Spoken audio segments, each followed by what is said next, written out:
Welcome to What I Meant to Say, where we discuss parenting, relationships, and wisdom that can be passed down through generations. Welcome to What I Meant to Say. I'm here today with Dr. Eva Selhub, and she is an amazing doctor and resilience coach at the intersection of science and spirituality, and I'm so excited to talk to you today. Thanks for being here. I'm so happy to be here. Oh, goodness. I mean, this really is my favorite topic, and you've written a couple of books and about burnout and resilience. And I think that those are such important topics today. People are experiencing those at record numbers. So tell me a little bit about how you got into this and we'll go from there. Oh boy. Well, I've written 6 books. Wow. And the first book I think is the book that, or the subject matter that covers everything that helps burnout and heals burnout, which is love. Amen. So it's called The Love Response. And I got into this very early on. When I was practicing medicine, I was a resident. I was a resident at Boston City Hospital. So in the 1990s, the virus that was the big problem was HIV. And the majority of we had a huge number of patients with HIV in our hospital, a lot of IV drug users. And I was doing a procedure, stuck with the needle, and it was, infested with AIDS. It was a really bad exposure. This is 1996. We watched people just die horrible deaths. And there I was, exposed to it. And I was one of the first people to go on the cocktail after exposure.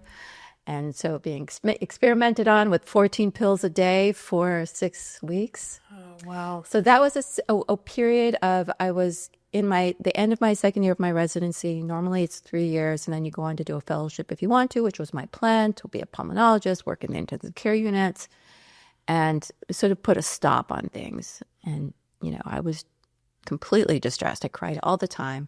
Medications made me sick. I was in absolute despair. Just all, the attending that was sort of the attending, which is the head doctor. Sure. In charge of my case was saying, well, these are the statistics. And I didn't hear any of the numbers. I just heard that I was going to be the one that was going to contract HIV. I was going to die.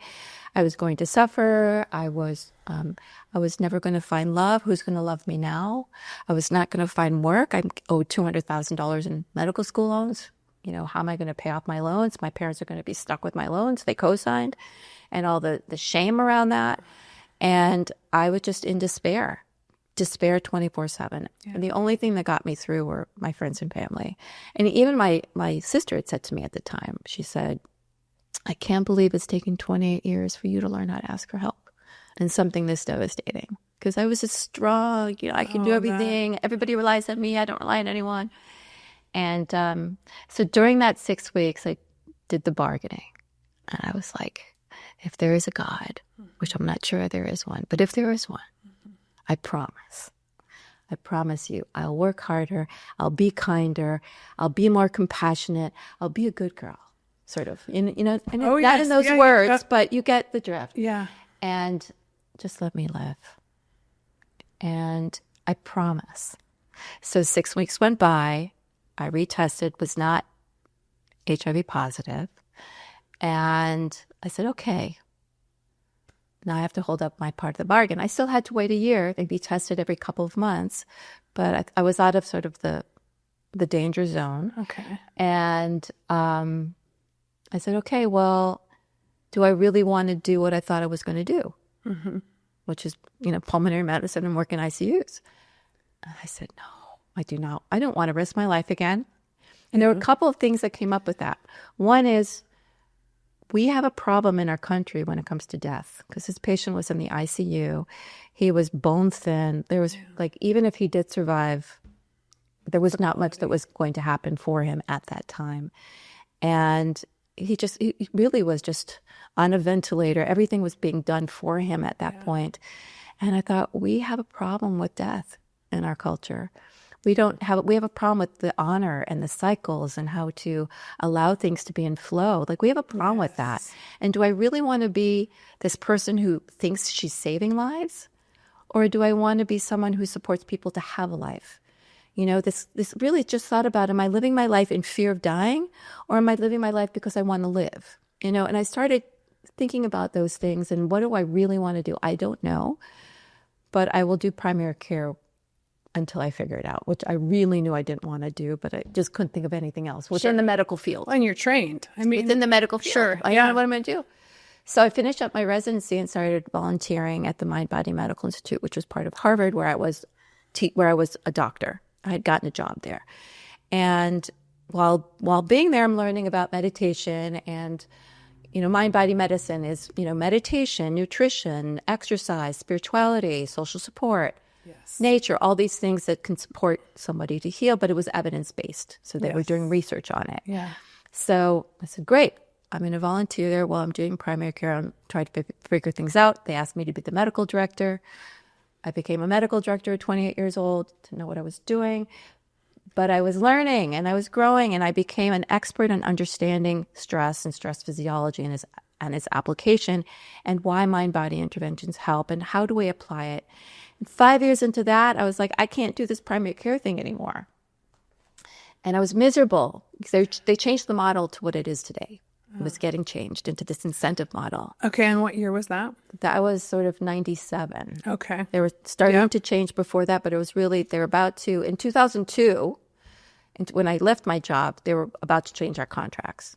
Okay. And I said, the day that I look at my patients' numbers is the days I have to leave. I mean, you really can. I was having my kids at that age, and 2000, 2002, 2005, 2007, and you actually could feel the shift. Yes, exactly right. That's amazing. Then I said, I can't do this. And I'm sitting in my office, I'm having an anxiety attack. And I think back to like 6-7 months previously when I helped deliver my niece. And I'm holding this little bloody mess in my arms. And the panic attack I'd had before was completely dissolved. And in that moment, everything was angelic, everything was fine, and everything was going to be okay. And I thought to myself, what is that feeling? And I was like, that sometimes I feel that way when I meditate. Yes. This is bigger. And I started researching the research and found this paper that it turned out to be my colleagues in Germany had read a paper on the neurobiology of love.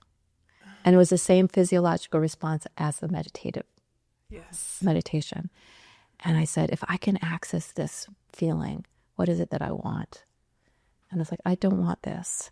Yeah. I want to have an hour with my patients. I want to have nice music playing in the background. I want to be able to talk to my colleagues. And in that moment, the nurse practitioner walked in and said, I'm leaving. I'm going to this Quincy Medical. And I said, well, do they take moonlighters? I don't know if you know what a moonlighter is, but moonlighting is when you take on an extra job. Yeah. Okay. Right. Sure. But you take it on at night, right? Okay. Do they take out moonlighters? And she said, yes. I called them up, got a job working in their urgent care center, and quit my job. Wow. And what I did was I started studying with healers. So I was working as a medical director part-time, and then just started meeting healers and learning from them, and Qigong and energy medicine, whatever I can get my hands on, and realized that this stress physiology, which is about homeostasis or balance, was the language that merged East and West.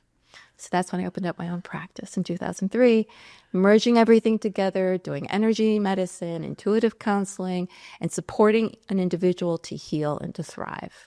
Yeah. And so that just sort of has progressed. I ended up closing the clinic about 6 years ago because I shifted into the coaching world. I got brought into the corporate culture, working with leaders. The goal is to change our culture and how we view ourselves, how we view life, how we view our reality, essentially consciousness, so that we can thrive rather than dive. So that's a very long story, but no, it is at the intersection of everything I care about, and this. I mean, do you feel it? The consciousness of the planet is raising. That's right. It's amazing. It feels so good.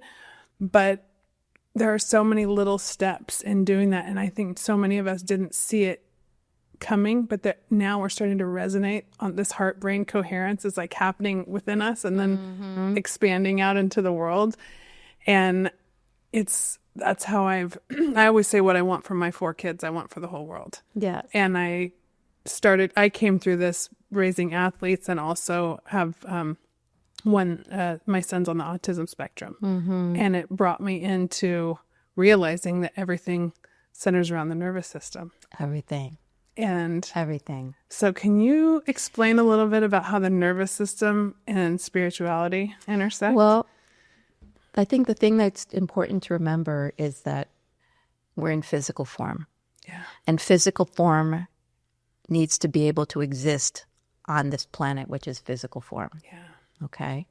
And what a blessing. Why do I say that? Yeah. I say that because in order for, it's sort of, if I was just this crystal, this beautiful crystal, it doesn't move, it stays there. It doesn't mean it's not energy, but it's static energy, just from what we can see and view it. And we can get into that, what we see. But it doesn't need to adapt to change. It's pretty much, the energy is kind of like moving slowly so that we view it as solid. Right. It's kind of like H2O, like water.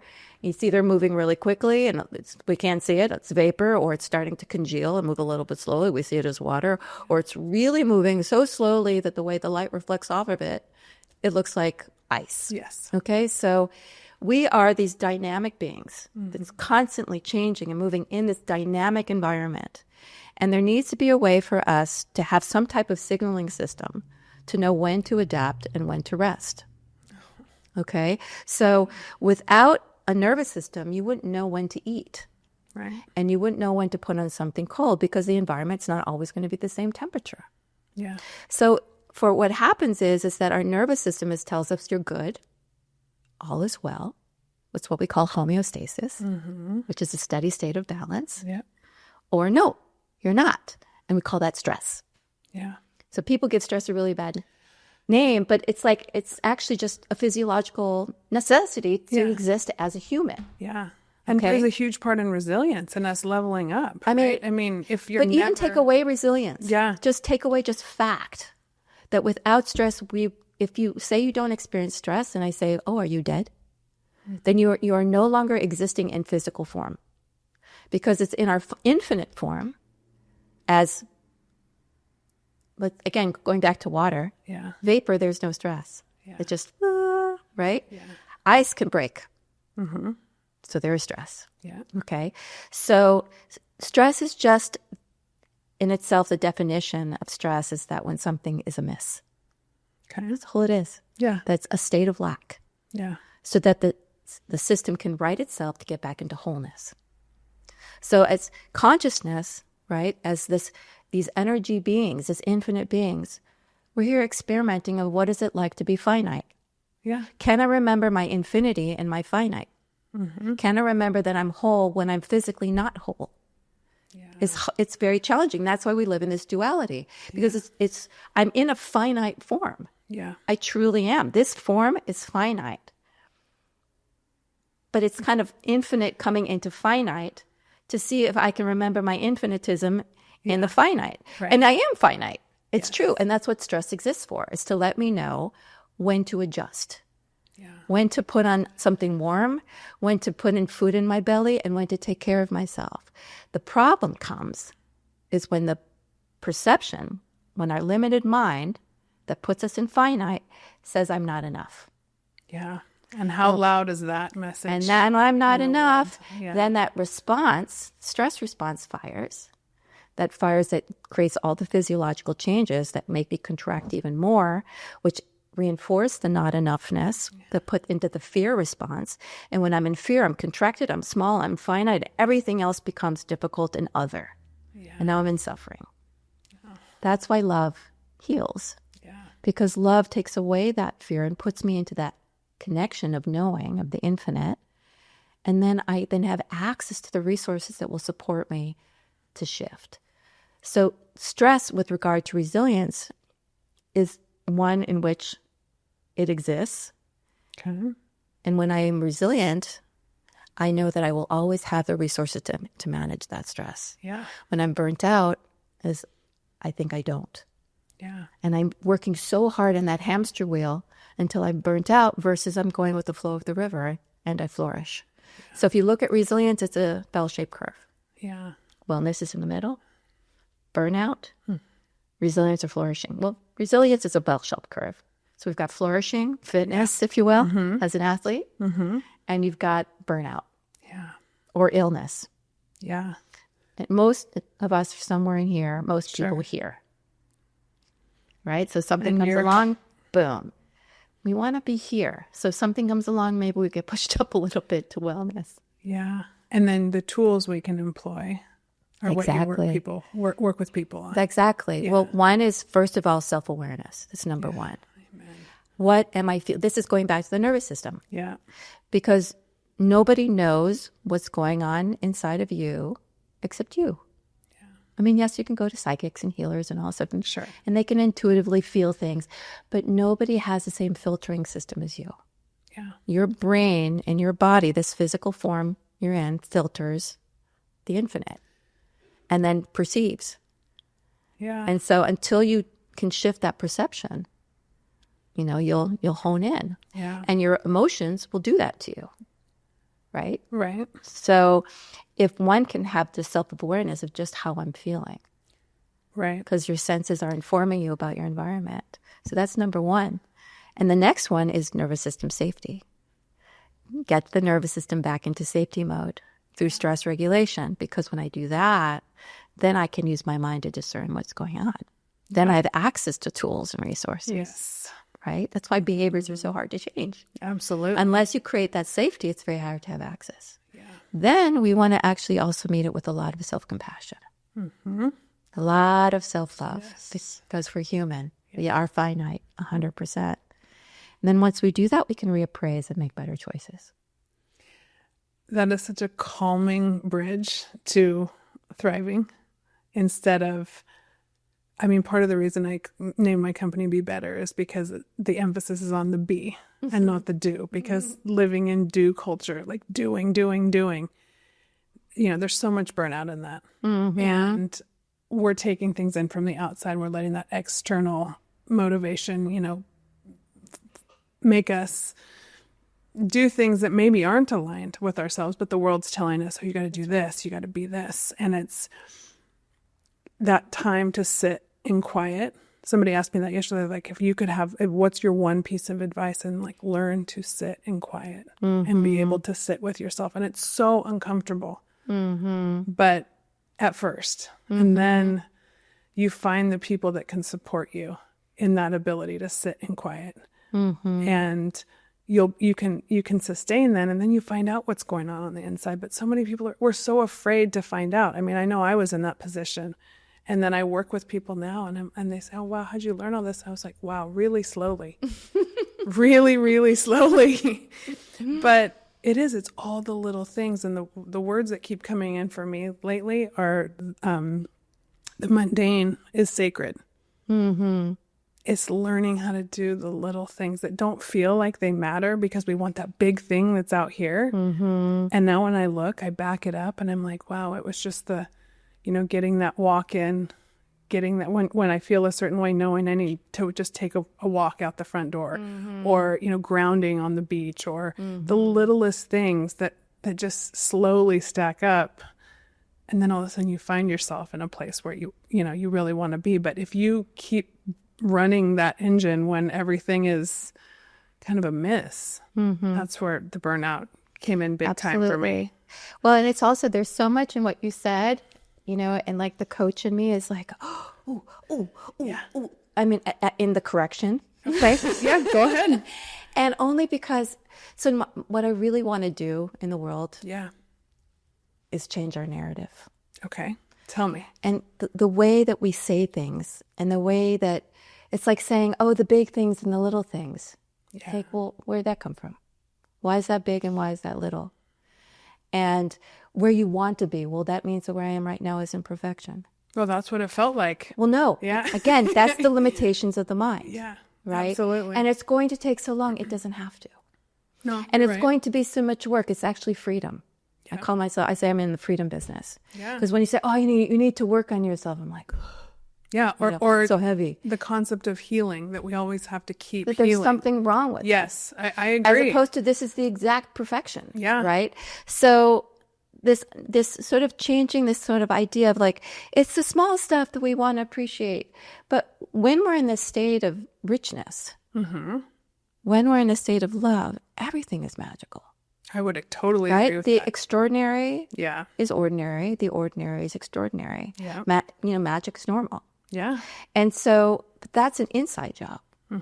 So that's what I'm saying about this getting better. It's outside job.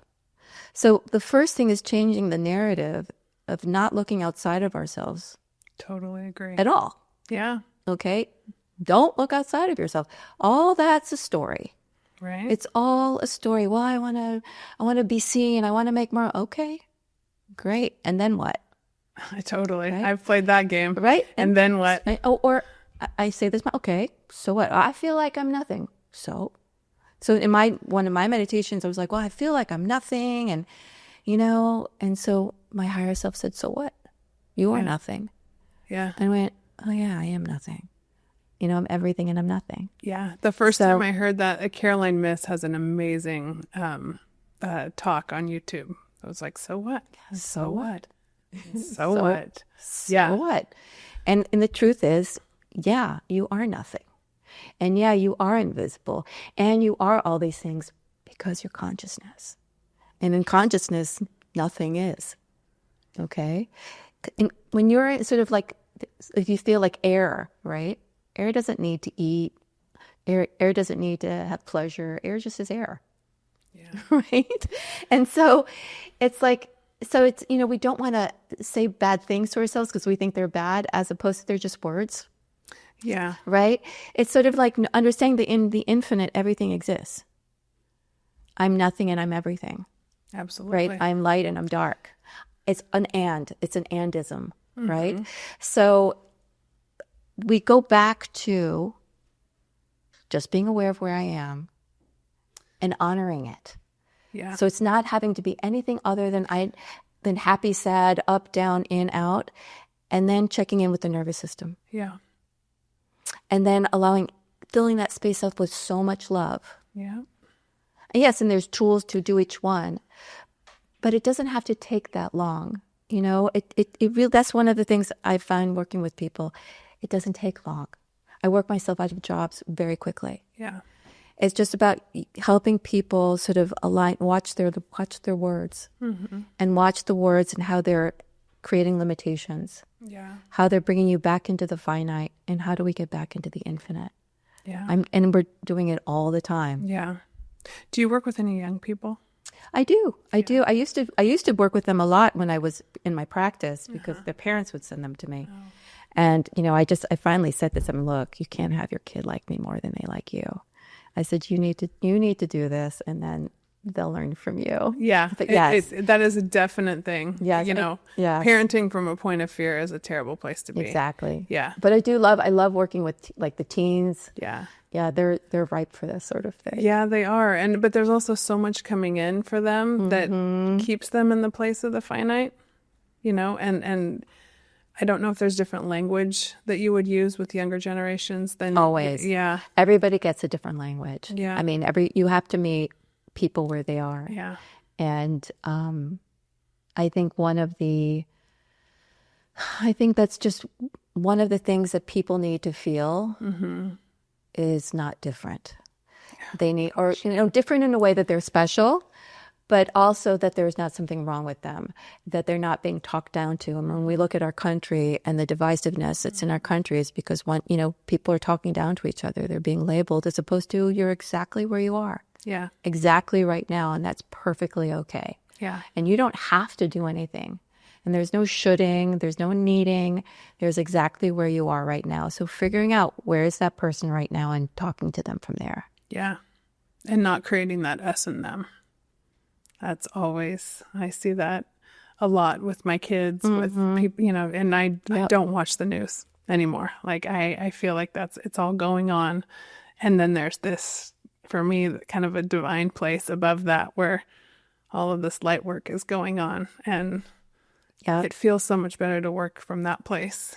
Well, we have to. Yeah. I think, I think it's also important to let yourself go down into the darkness, to remember what other people are feeling, and to, I had this conversation with my friend the other day. She said, well, what news do you watch? Which one do you listen to? I said, well, I'm using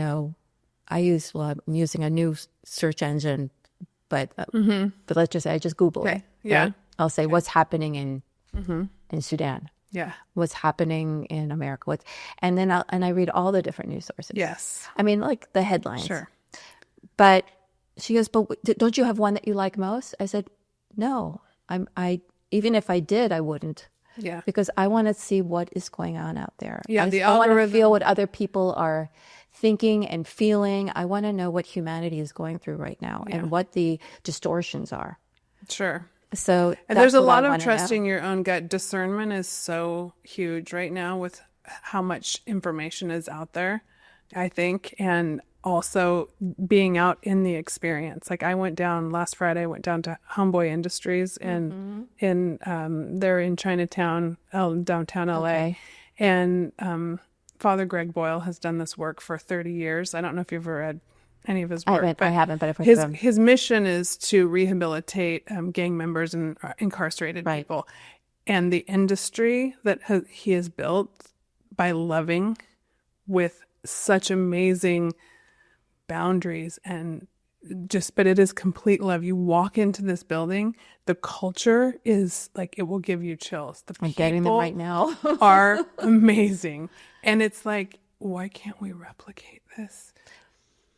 I think we can. But well, I think this is what it comes down to. So if you have somebody preaching to you, it's not going to work. But if you have somebody saying, I hear you, it's very different. Yeah. It's a very, very different. So whatever I feel or think or my perception as my human self, I have to put that aside. Or find a way to love that side and love that side and love that side, because we don't have the answer. But what we do know is that the more that we stay in fear and sort of objectifying the other, the more we create that separation. And as you said in the beginning, the planet's ascending, so that's really scary for people. Yeah. And what people want, and I find this all the time when people come to work with me, I say, one of the questions you may need to ask yourself is whether or not you're ready to let go of your identity. Yeah. So because if you want to stay in this identity of the stories of your past, which I'm not saying they're not valid, not saying you hadn't gone through trauma, but if you want to identify your identity with the trauma, there's a good therapist across the hall who will take your money. I said, I'm not in the business of staying in the story. Yeah. And so people are scared to not be in the story because it's all they know. True. And going into the other story of the unknown, of leaning into the mystery of the unknown, of the infinite, is really scary. Yeah. So that's our job, is to make it unscary. So how do you help people get excited about the unknown? Because that was a huge point of change for me when all of a sudden I went from fear to what could happen. Wow, that feels really good. And I can't remember exactly what it was that helped me make the switch, but I think that's a really big... Well, that's going to take a while, right? As it probably took you a while before you got there. Yeah. Because we have to heal. Yeah. The physical form. Yes. Right? So the brain and the body are holding the score.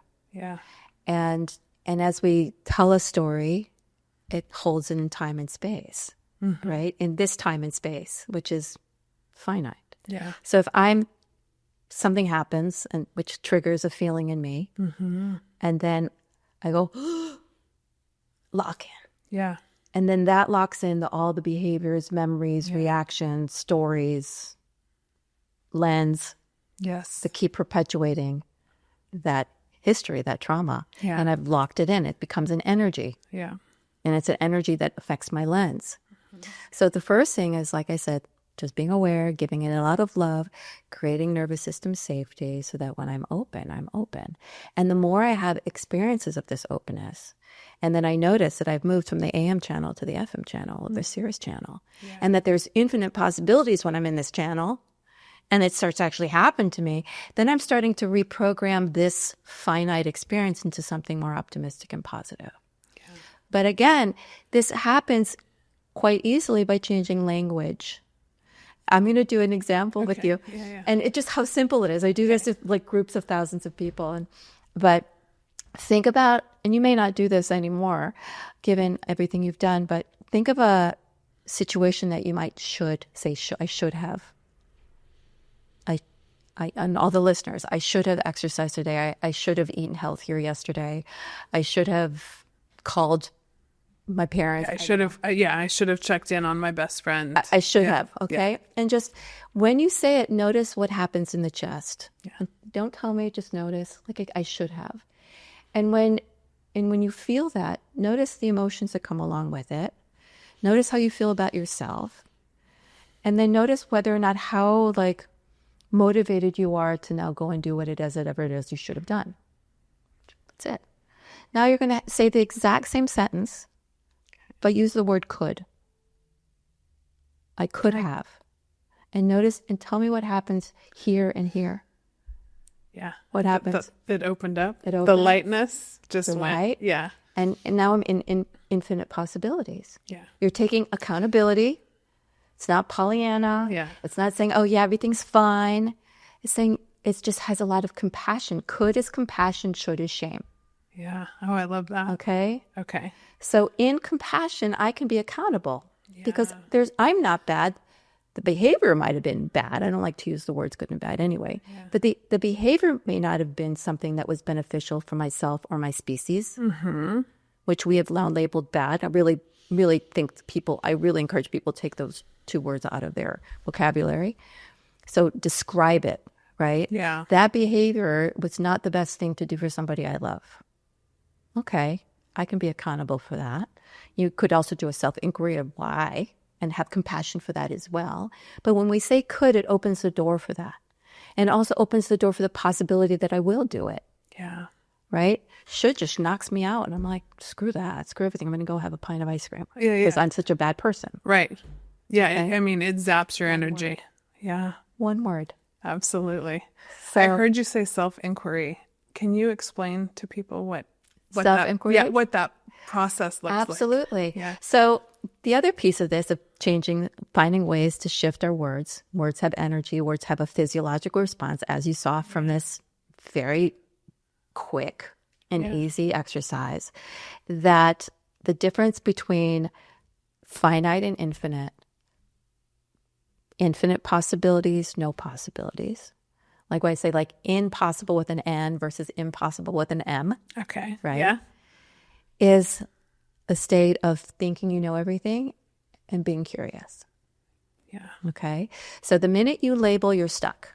You're saying that's an apple and it's never going to be an orange. Say, I'm the strong one. I could never be weak. Right? Or I'm good or bad. Labeling, judging it just makes it really finite, blocks the energy. And we see that's also what can lead to illness because it's congealed energy. Right? Yeah. In a state of curiosity, everything's like, oh, how curious. How interesting. It's like children. Yeah. So we start again opening. So self-inquiry is like, oh, how curious. Why did I do that? Oh, that's really curious. Where'd that come from? Oh, so it's done with openness and love and curiosity of looking within ourselves, saying, why did I do that? Because if I'm doing it like, why did I do that?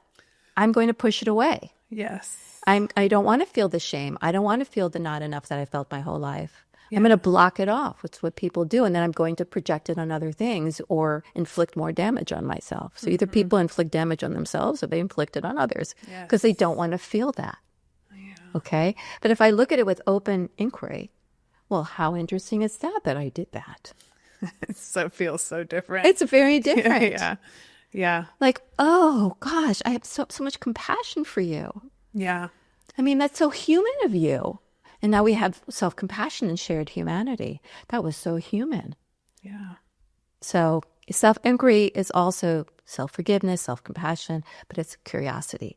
How interesting. Why did I do that? Yeah. And it expands that field of enoughness and the energy that comes from that. Like I said, it doesn't have to be that difficult. It doesn't have to take that much work. It's finding the language that pinpoints it. So it's lasering into what it is you need to do. Yeah. I've always said, and there go, sirens go by, like they're a traumatized brain. I'm using words here. Yeah. But a traumatized brain is a chaotic brain. And I say that because that's been my experience. And unwinding that chaos, because all these little things that we can do to come to that place of enoughness, to say, I am okay right where I am. I mean, I've been in a place where I can't even see the next thing to do. I start to do it and my brain goes somewhere else. Oh, I should do this. Oh, I should do this. I should do this.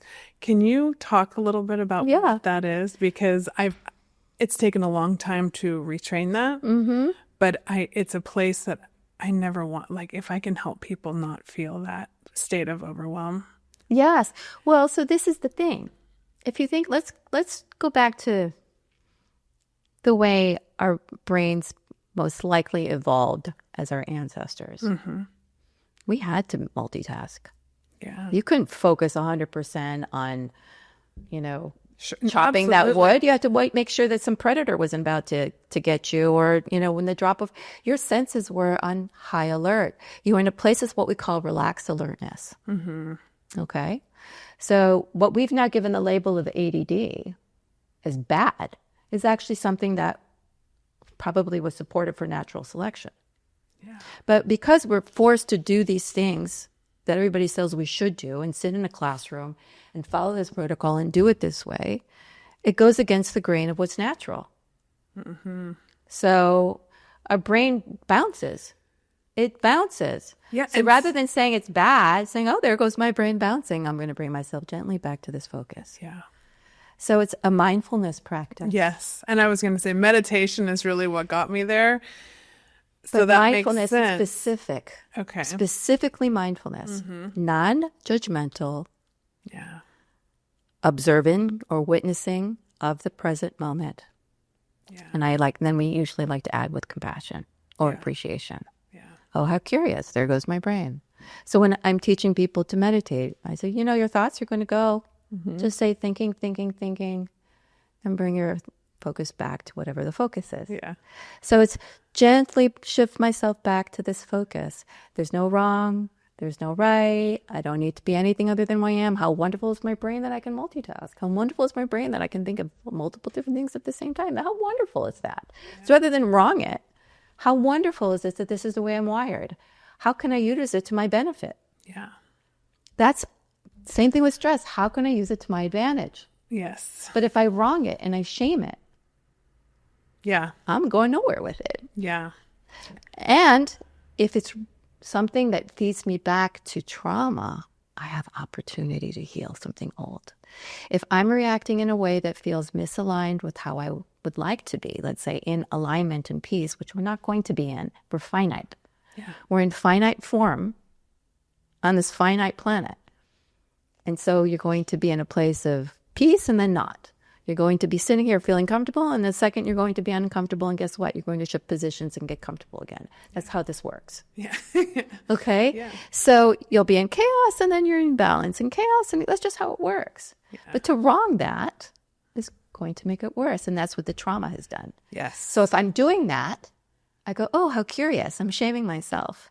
Yeah. Let's go back to see what's at the source. Opportunity to heal. Yeah. Opportunity to heal. Opportunity to heal, opportunity to connect to my infinite, opportunity to connect to infinite, opportunity to remember infinite.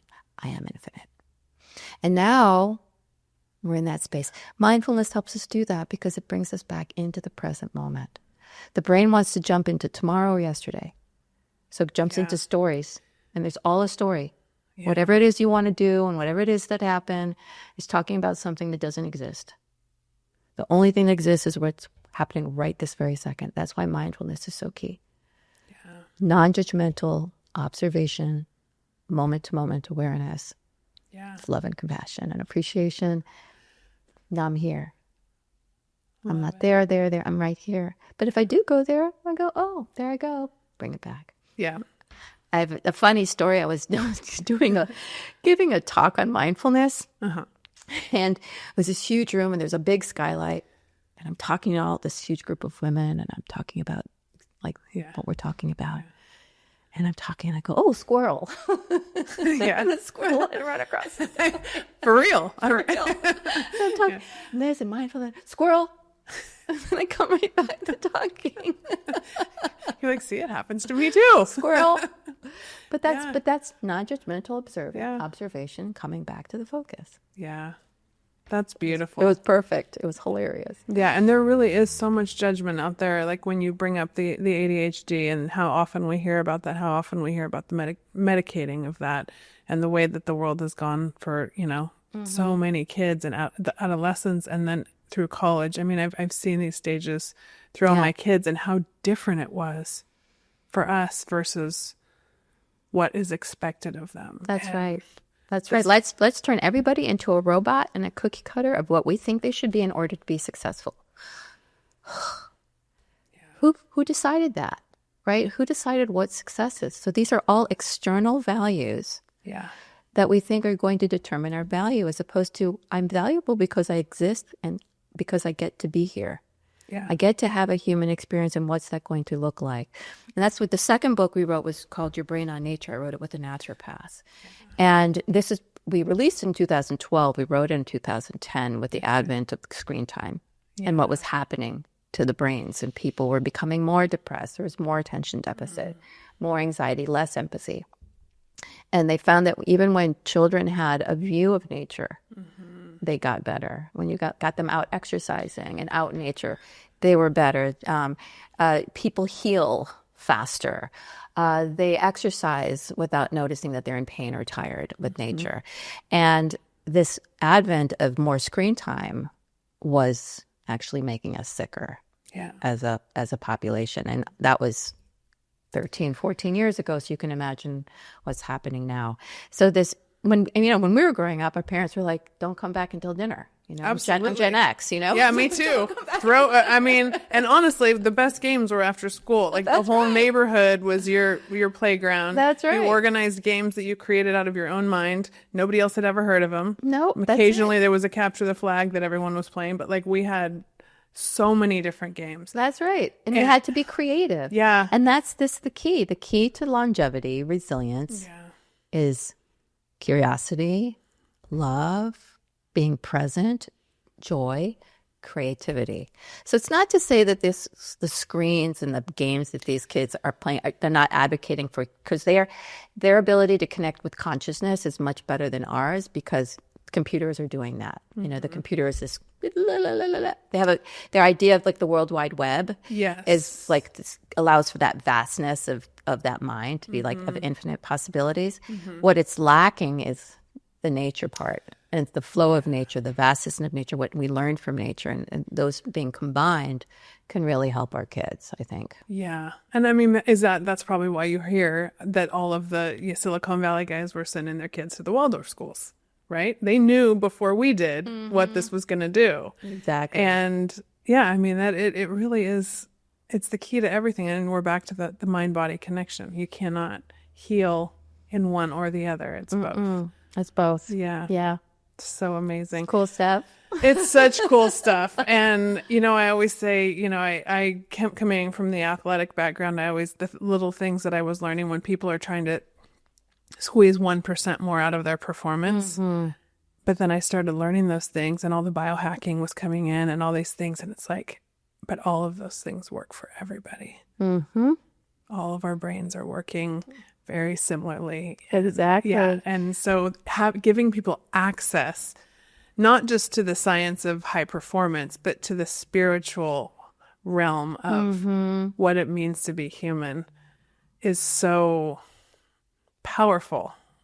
And that's where I think the podcast circuit and the books that you're writing, so much of that is coming out now. So where do we go from here? Where do we go from here? In what way? Well, in the seeing where the medical, you see all the RFK, all the things that we're realizing that are in the 3D. Yeah. So one thing I was going to say about the athlete is, and again, bringing that into what I've done is, I wasn't much of an athlete growing up because I was in a bad car accident, and I was a swimmer, but I had to just drop out, and it was a lot. It was a very psychologically where I felt not enough because I was injured. But having said that, I was always quite mentally tough when it came to academics, being able to push myself. But I was able to heal out of having chronic back pain. But part of that was actually going into CrossFit at the age of 40 something or other. Amazing. And I became fitter. Yeah. than in my 40s, and now, I'm closer to 60 than I am 50, now than I was in my 20s. But what I learned was mental toughness. Yeah. And that's sort of what we call grit. Mm-hmm. And being able to say, I'm tired, but I'm just going to keep going. I'm just going to push through it. But also to be aware of when I eat this food, I don't perform as well. Yeah. My performance is lacking. So people don't think about that when it comes to academics but they think about that when it comes to your physical body. Sure. And so that was, again, something that wanted to bring into the everyday person of paying attention to performance, that life is a performance. Mm-hmm. That's what this is. Mm-hmm. Here you are in finite form, and it's the performance literally of your life. Yeah. How would you want that performance to go? Yeah. Right? And so, and again, you look at athletes. When athletes put their body under stress, that what happens is what we call hormesis. Mm-hmm. They get stronger. Yeah. They can get more flexible, more adaptable. We want that for everybody. It's that other side of the curve. Right. So by becoming an athletic later in life, I was able to actually merge that with everything else. So we can work with athletes or whoever that is. And the big issue in medicine is that divisiveness. Yeah. So, people get, whether it's one side or the other. So alternative medicine or allopathic medicine, they look at each other going, oh, that's bad, oh, that's bad, oh, that's bad. And that's a problem. Yeah. That's a problem. And and even now with this, I think it's wonderful to have somebody in there who's more open, but he's also creating divisiveness of saying this is bad and this is, and that's just not the language. We're back to the labels. We're back to the labels. We're back to this language of saying what's of value. And people look at medicine and they don't trust doctors. And what I want to say is that doctors are doing the best that they can given what they know. It's just they don't know. And part of my job when I was at Harvard was to train them in looking at the body differently. That's going to take time. It may take a collapse. We don't know. But it's slowly happening. It's so much more open now than it was when I started 25 years ago. It's just crazy. So I see it happening eventually. Part of what I would hope to do, my colleague and I want to create a foundation where we're creating trainings for people in healthcare to start with, and then we'll move out into other facets of institutions and organizations where there's that narrative of bringing the two together in an ethical and safe way, where people can just learn and they can learn from one another. Because there's a lot of charlatans on sort of this, I guess, alternative spiritual side. And there's a lot of really closed people that are pushing drugs and getting sort of reimbursement from drug companies and surgeries and sort of, but those are that's okay. We want to bring everybody else together so we can start having a common language. Yeah. I always go back to the middle way. I'm a huge Bruce Lee fan, so I always go see how it's going back to the middle way. It always. Yeah. It's always wants to go back to center. Yes, exactly. Yeah. And it takes a huge amount of responsibility to find that center. Well, remember that whatever will happen, and it will, won't happen today. So what we're doing is a legacy. We are starting or continuing a legacy. Yeah. And something that will take shape in 20 years or 30 years or 40 years. Maybe we won't be here when it actually fully takes shape. So, but I do think it's going in the right direction. I do too. And that's one of my foundational principles is generational learning. And so I love these conversations because I feel like you said a lot of things that I say to my kids. I hear things that you say. I just said that to my son last night, like, this isn't going to change right now, but here's what we can do tomorrow. I understand, and there's so many moments like that, learning to sit with the uncomfortable until it becomes comfortable. That's right. And I think one of the best questions to ask is, given what is, what am I to do? Beautiful. I'll be using that one. Yeah. Given what is, or what can I do? Yeah. Right? Yeah. Given what is, what do I get to do? Which is the best one. Yeah. That's good. What do I get to do, given what is? Because everything's opportunity. I know people say, fixed mindset, growth mindset. Yeah. I call it opportunity mindset. I like that. How is it an opportunity? how is this not, where's the opportunity? How's this an opportunity? How, it could be opportunity for healing, opportunity for growth, opportunity to learn something, opportunity to find joy. It's, there's always an opportunity somewhere. That is such a great place to end for the optimist in me. I love this, and I want people to be able to know where they can find you. So how can they connect with you best? They can find me on my website, Okay. drselhub.com. Okay. And what's actually very exciting is the reason I'm here, is starting to put together, which should be ready hopefully the next month or two, is my it's a 10-week program on the foundations for mastering resilience. Beautiful. And so that's super exciting. So keep an eye out for that. I'm on all those social media channels. Okay, great. So we'll get those in always the show posting notes. lots of articles, lots of blogs, lots of information on the website. So Amazing. yep. I There it love it. is. So great. It was so awesome to meet you today. This conversation was right up my alley. So thanks for being on What I Meant to Say. Thank you for having me. It's been so much fun. Thank you for joining us on What I Meant to Say, another production of Inspired Edutainment brought to you by Be Better Media.